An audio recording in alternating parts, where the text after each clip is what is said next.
Why are you talking up M&Ms? M&Ms are pure ass.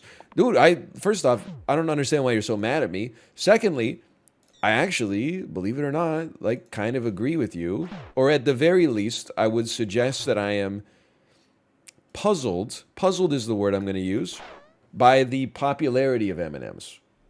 Default M&Ms at least, like peanut and peanut butter M&Ms taste delicious. The fact that M&Ms are outrageously popular to the extent they have their own store in New York City's Times Square, the cultural capital of North America, that's crazy to me. Is it because the green one's a hottie? Candy coating is gross. Jay, I can't join you on that one. I love a candy coated anything basically. I can't meet you there. But I'm a salty snack guy more than a sweet snacker. Yeah, Jay, candy is sugar.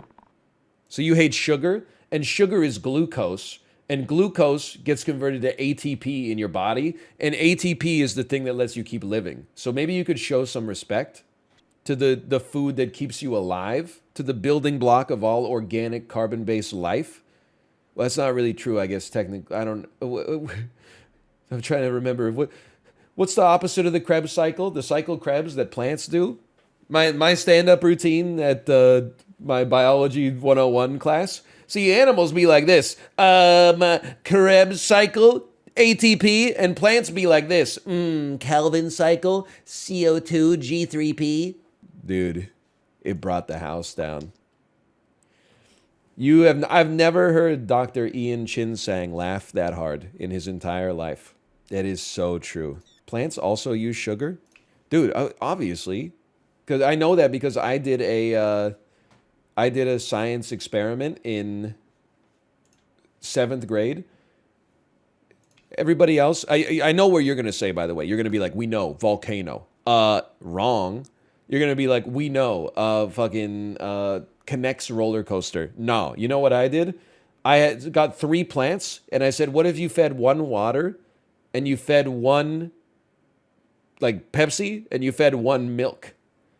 And I gotta tell you, do not, if you're thinking about trying to give your garden an extra boost, do not give in to the temptation to start feeding your plants Pepsi or milk. They do not enjoy it. They do.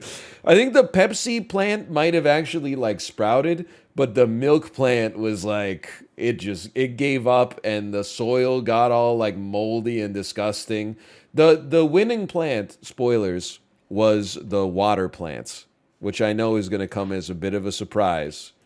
It turns out if you didn't know, plants do best with water. Did you publish that research? That one didn't. For some, this should have been like a red flag, I guess is what I'm trying to say. I have a degree in science. Why did I choose to major in science when I never even qualified for the science fair throughout school? I should have known.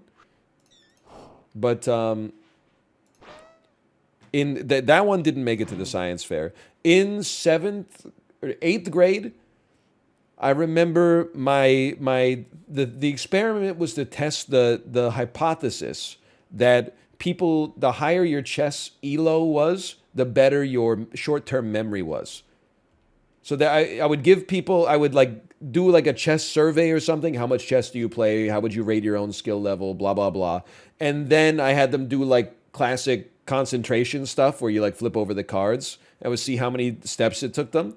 But then like only my survey sample size was like 4 people at Christmas or something like that. So then I just made up the results for the rest of it to what I assumed it would be, which would be the higher your elo, the better your short-term memory. And then when I gave my presentation in front of the rest of the class, when I got to the conclusion, I was like, it seems like there's something more to dig into here, but I had neither the time nor the desire to continue. And then my teacher said, your experiment was really good. We were going to send you to the science fair until that last line. And I said, okay. But honestly, I wasn't that pissed off because like I wasn't that into it anyway. I mean, I made up the results. Source, I made it up. Plus, I remember, actually, this might have been in 8th grade because I had a combination 8th grade, 7th grade class. Some kid in the 7th grade, so 1 year younger than me, came to the class science fair and had built like to scale replica of his own design of how to use like the fumes generated by decaying organic waste to like power freight elevators. So first I was like, for one, I know that like your dad did this shit, no doubt, because no seventh grader is thinking this up. But then I was also like, my ass is out. I can't. It's just, you ever have somebody just blow the curve up like 3 seconds into a class presentation? You're like, there's no chance we're beating this kid. Give him his gold medal already. I'm sorry to the 7 people who built baking soda and vinegar volcanoes, but you got no chance. You're gonna lose to the real environmental engineering projects.